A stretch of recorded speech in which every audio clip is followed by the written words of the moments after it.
આજકાલ આપણું મોટાભાગનું જીવન ઓનલાઈન જ છે ખરું ને? પણ એની સાથે જોખમો પણ વધ્યા છે. સાયબર ક્રાઇમ એટલે કે ઓનલાઈન ધમકી અને બ્લેકમેલિંગ એક બહુ ગંભીર સમસ્યા બની ગઈ છે.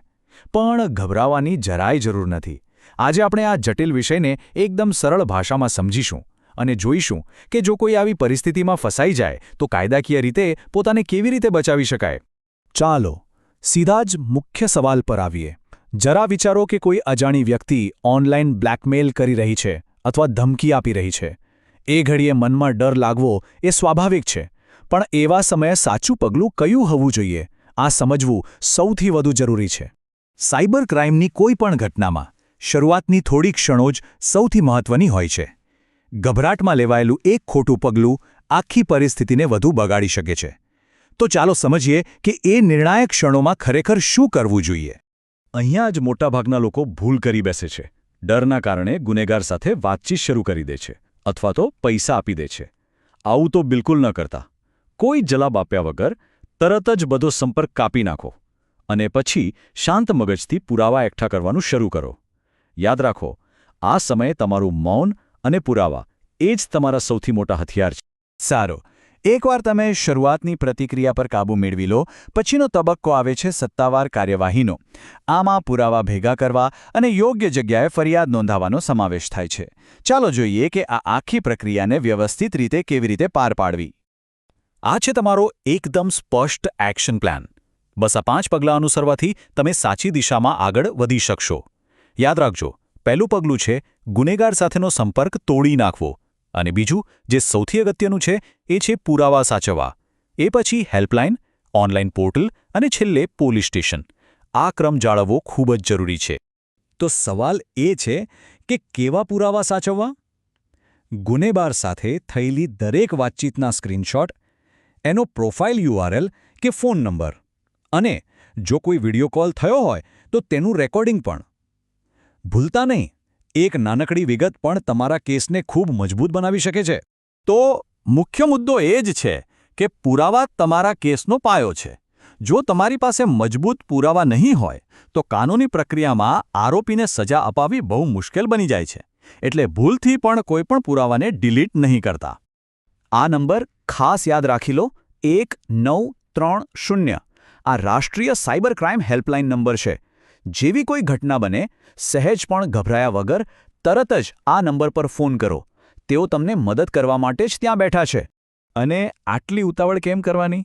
કારણ કે સમય બહુ જ કિંમતી છે. તમે જેટલી ઝડપથી જાણ કરશો, અધિકારીઓ તેટલી જ ઝડપથી ગુનેગારના એકાઉન્ટ, નંબર કે પછી વાંધાજનક કન્ટેન્ટને બ્લોક કરાવી શકશે. આનાથી નુકસાનને ફેલાતું તરત જ અટકાવી શકાય છે. હેલ્પલાઇન પર વાત કર્યા પછી હવે વારો છે સત્તાવાર રીતે ઓનલાઈન ફરિયાદ નોંધાવવાનો.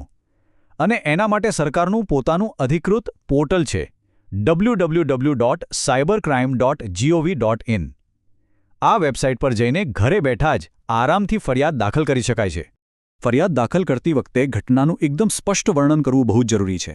જેમ કે બ્લેકમેલ કરવામાં આવી રહ્યું છે, સોશિયલ મીડિયા આઈડી હેક થઈ છે, કે પછી કોઈ અંગત ફોટો કે વિડીયો વાયરલ કરવાની ધમકી મળી રહી છે. જેટલી સ્પષ્ટ માહિતી હશે તેટલી તપાસમાં મદદ મળશે. આ એક ખૂબ જ મહત્વપૂર્ણ કાનૂની શબ્દ છે, કોગ્નિઝેબલ ઓફેન્સ. સાયબર બ્લેકમેલિંગ અને ધમકી જેવા ગુનાઓ આ જ કેટેગરીમાં આવે છે. આનો સીધો સાદો મતલબ એ થાય છે કે પોલીસ તમારી FIR નોંધવાની ના પાડી શકે નહીં. આ તમારો અધિકાર છે અને તેમની ફરજ છે. અત્યાર સુધી આપણે તાત્કાલિક શું પગલાં લેવા અને ફરિયાદ કઈ રીતે કરવી એની વાત કરી. હવે ચાલો એ જોઈએ કે આપણો ભારતીય કાયદો આવા ગુનાઓ સામે આપણને કઈ રીતે રક્ષણ આપે છે. એ જાણવું ખૂબ જરૂરી છે કે કાયદો મજબૂતીથી આપણી સાથે ઊભો છે. આ સ્લાઇડ પર એક નજર નાખો. આ બતાવે છે કે ભારતનું કાનૂની માળખું કેટલું મજબૂત છે. IT એક્ટો ખાસ કરીને ડિજિટલ ગુનાઓ જેમ કે ઓળખની ચોરી અને અશ્લીલ સામગ્રી માટે જ બનાવવામાં આવ્યો છે.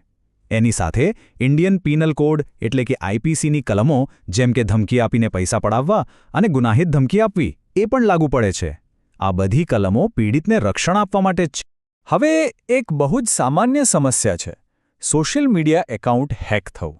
જો આવું થાય તો ગભરાશો નહીં, તરત જ પાસવર્ડ બદલી નાખો અને સુરક્ષા માટે 2 ફેક્ટર ઓથેન્ટિકેશન ચાલુ કરો. આ એક વધારાનું સિક્યોરિટી લેયર છે. અને હા, જે તે પ્લેટફોર્મ જેમ કે ઇન્સ્ટાગ્રામ કે ફેસબુક એના પર પણ તરત જ રિપોર્ટ કરો.